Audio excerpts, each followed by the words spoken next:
So they took charge of Jesus. He went out carrying his cross and came to the place of the skull, as it is called. In Hebrew it is called Golgotha.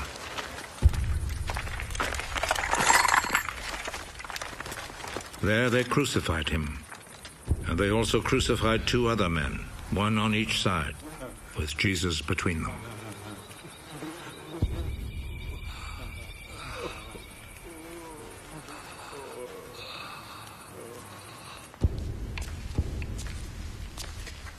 Pilate wrote a notice and had it put on the cross.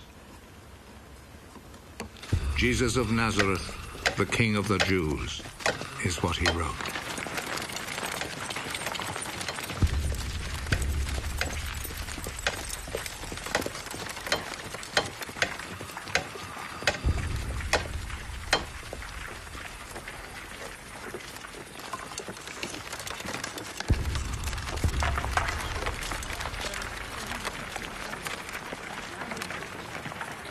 Many people read it because the place where Jesus was crucified was not far from the city.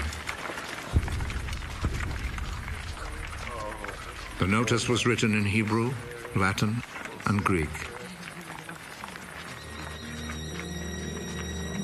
The chief priest said to Pilate, "Do not write the King of the Jews, but rather..."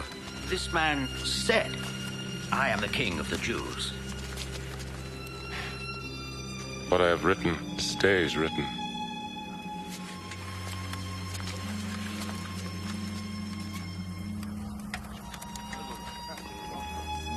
After the soldiers had crucified Jesus, they took his clothes and divided them into 4 parts, 1 part for each soldier. They also took the robe, which was made of 1 piece of woven cloth without any seams in it. The soldiers said to one another, "Let's not tear it. Let's throw dice to see who will get it." This happened in order to make the scripture come true. They divided my clothes among themselves and gambled for my robe. And this is what the soldiers did. Standing close to Jesus' cross were his mother's sister, Mary, the wife of Clopas, and Mary Magdalene.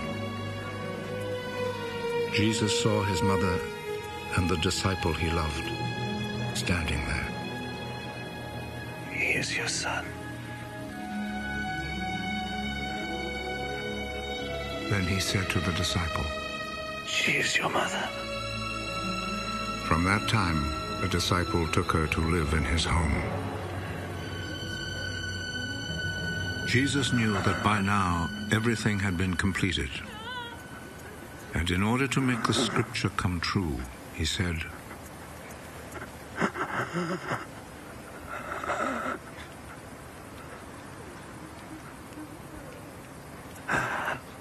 "I am thirsty." A bowl was there, full of cheap wine. So a sponge was soaked in the wine, put on a stalk of hyssop, and lifted up to his lips.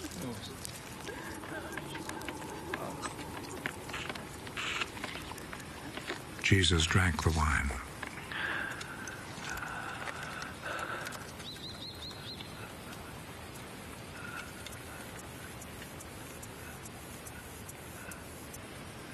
"It is finished." Then he bowed his head and gave up his spirit.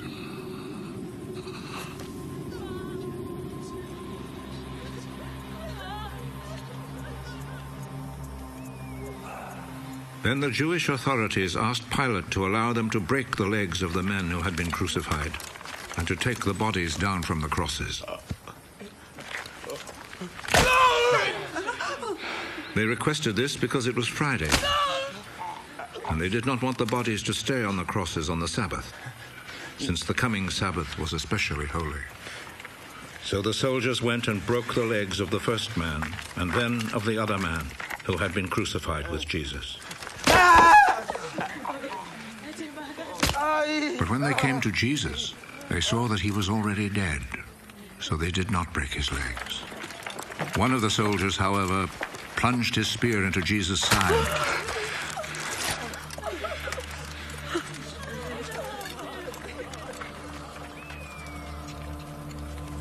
once blood and water poured out.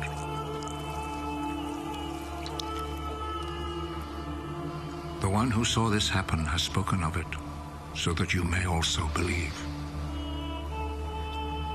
What he said is true, and he knows that he speaks the truth. This was done to make the scripture come true. Not one of his bones will be broken.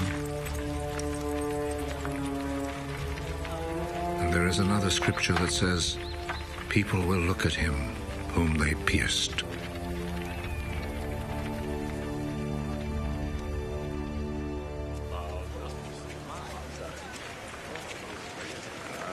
After this, Joseph, who was from the town of Arimathea, asked Pilate if he could take Jesus' body.